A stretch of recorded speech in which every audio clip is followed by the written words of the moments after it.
Hey Bladers, it's froztz, aka the competitive gamer, and this is what is hopefully the start of a new series on the channel. So before I start, I do want to say I know it's been a while since I've uploaded a Beyblade video on the channel. However, I should be back to uploading Beyblade videos on a more frequent basis. So what is this new series? Well, just to give you guys a little bit of background, I joined the WBO staff in October of last year, and when I very first joined the staff, this is a series that I wanted to do, but I never really had the time to actually record a video and sort of start up this series on this channel. Right now, there's a few hours before a Beyblade tournament, so I figured why not use this time to actually record a video. So when I first joined the staff, the very first meeting I attended, something that came up a lot within that discussion was transparency between the organized play and the WBO community. So a lot was discussed about giving you guys, the community, a look into what it is that organized play does and how we make some of the decisions we make. So that is the intention behind this channel. And I know there are some of you out there who may use what I say and kind of mix up my words. So before I even start discussing, I do want to say, I guess, a disclaimer. Anything I say in these videos are my opinions and not the opinions of the WBO in any way, shape, or form. Also, anything that I discuss on this channel is just that. It is discussions, and just because I am discussing it doesn't mean that it is something that, say, the WBO will implement. Not unless you're watching this in, I guess, in the future and something I'm discussing has been implemented, which in what case, yeah.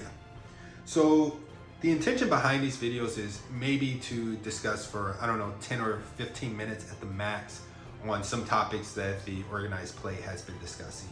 So to jumpstart the series in general, I'm just going to list some of the things that we've discussed since I myself have joined the staff. And then, you know what, I'll pick one of them and I'll go into further detail on what we actually discussed about that specific topic. So there are some things which we discussed that you guys are aware of, such as the borrowed parts ruling, as we made an announcement on that, the driver variant ruling. You know, we came out with a new ruling. The community wasn't too happy about that ruling, and we went back, discussed, changed that ruling or updated that ruling. Something else which we discussed, which you guys are aware of as it's now out there, is the pick 3, choose 1 and 3v3 in rank. So those are the things that the community is aware of. Now, when it comes to the things that the community aren't aware of, first I'll say, at least me personally, I try to check the forums at least twice a week, and with my schedule I try to, within those 2 times a week, I try to stay on there for 10 to 15 minutes and catch up on what's being discussed within the WBO community. And something that I've seen recently discussed a lot is things like rank resetting, as a lot of the community feel it's maybe impossible to reach the spot of the #1 blader with the current ranking structure. So a lot of discussion has been done on maybe resetting the rank. I've seen discussion on using stadiums, using a lot of different stadiums, or allowing multiple different stadiums to be used within rank, as it is hard to find some of the stadiums that we use. Other discussions have been around allowing new formats that I've seen on the forums in general. And I've also seen discussion on the forums with regards to maybe updating rules like the definition of spinning. So I want to say that I do see those posts, and for the most part, OP does discuss the posts that you guys put on the forums. So with that, I'll just list off some of the things that we've been discussing since I joined, like I said, in October. So since I've joined, we've discussed banning parts in specific formats. We discussed updating the definition of the play area. Like, what is the play area? updating the definition of what it means to be KO'd, for instance. Something else we've discussed quite a bit, even before I actually joined OP or Organized Play, is actually a rank reset. So to be more specific, a seasonal structure for the Beyblade tournament scene in which ranks are reset. And I'm sure a lot of the community listening to this may want me to go into more detail, so I'm sure that's going to be a popular one. Let's see, we've also discussed adding new formats like 4D or GT. We've discussed implementing a system that makes it easier for players to submit complaints, so easier and more efficient. We've discussed the rules a lot, so updating the rules in general, rewriting and restructuring the rulebook, as the rulebook should be very easy to read and understand. And when it comes to the rules, we've discussed a lot with regards to the rules. So we've actually discussed updating the definition of spinning. The current ruling, I'm just going to say it can be a bit complicated. Let's see, we've also discussed when it comes to ruling, maybe adding a policy for physical modifications, also maybe adding a policy with regards to significantly worn parts. Let's see, we've also discussed, like I said, I've seen stadiums a lot, so we've actually discussed allowing more stadiums for the ranked Beyblade scene. We've discussed maybe updating the ruling to 2 consecutive draws, as we do want to make it easier for organizers to run tournaments in a more efficient way. So maybe updating the rule when it comes to consecutive draws. We've discussed maybe ways in which to speed up the finals. We've also discussed maybe adding a match limit to the finals, similar to the match limit that is in place for the first stage of tournaments. Still going on finals, we've also discussed maybe allowing some type of repick in the finals in the case which there are a number of consecutive draws.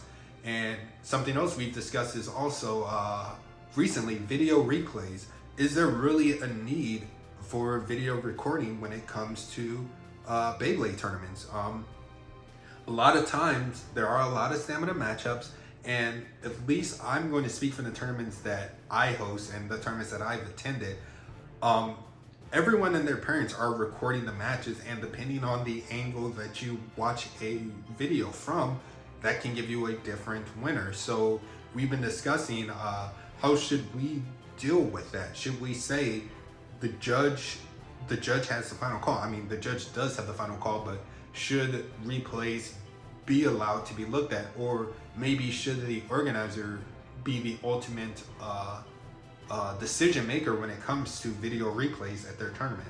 So that's a long list of things that we within Organized Play have discussed since I've been a member of Organized Play, and I'm missing so many more things that we've discussed, but for the sake of the length of the video, I'm just going to pick one of them and I'll go from that. So let's choose stadiums, and what I'll do is I'll just grab some random Beyblades and let them play in the background or in the stadium while I sort of discuss this. That way there's really something to watch.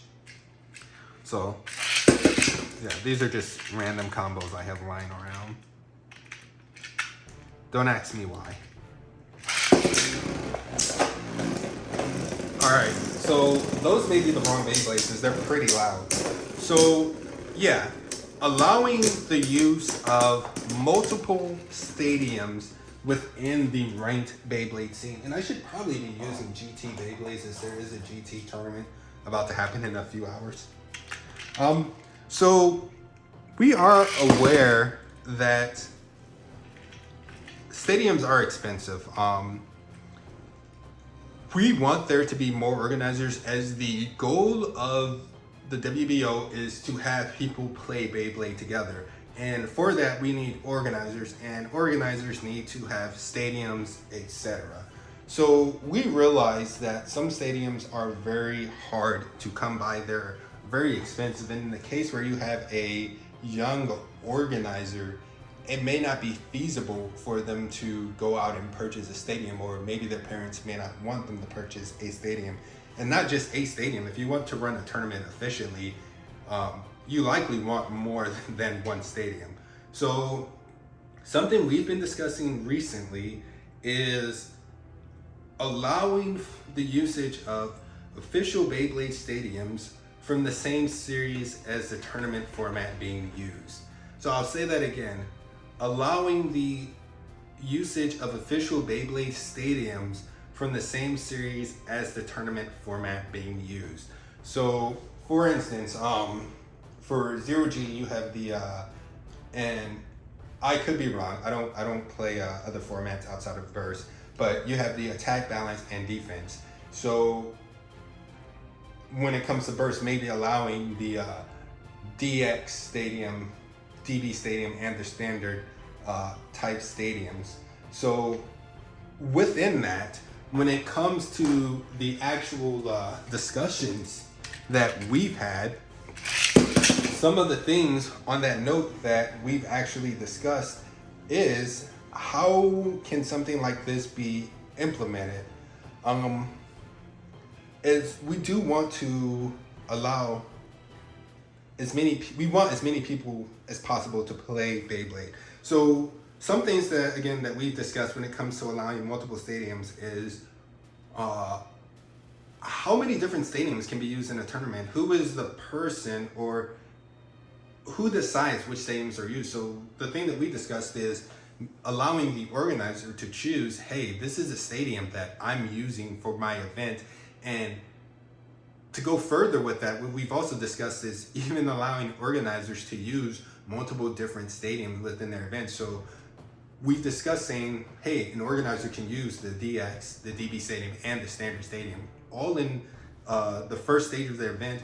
And meaning that if you're at a tournament, you'd have to know how to play in those stadiums, or you would be playing in those stadiums if that's what the organizer wanted to do. So one round you may be in the standard stadium, the next you may be in the DB, and then when it comes to the finals, maybe even the organizer can say, hey, we're using a completely different stadium. So that is something that we've discussed, allowing the organizer to choose. And of course, we've also discussed maybe putting in recommendations such as we would recommend that you only use one type of stadium throughout the whole event to allow for there to be more consistency. And we've also discussed, hey, maybe saying that, hey, certain stadiums are exceptions, or these stadiums can't be used, and things of that nature. So that's what we've been discussing as far as the use of different stadiums within the ranked structure. As again, that is a very big topic. At least the last I checked the forums, stadiums and ranked, those are really big topics, and we are aware that stadiums are expensive, and we do want as many people to play Beyblade together as possible. So I'm gonna say that is going to be the end of this first video as an intro to this series. If there's anything that you guys want me to discuss and get into more details on, maybe has Organized Play been discussing this, or hey, you guys implemented this, what was the discussion like behind that, or how did you guys come to a conclusion on this, or even what's the process of getting my ideas submitted to the OP and having you guys maybe implement something like that. Just leave that all in the comments.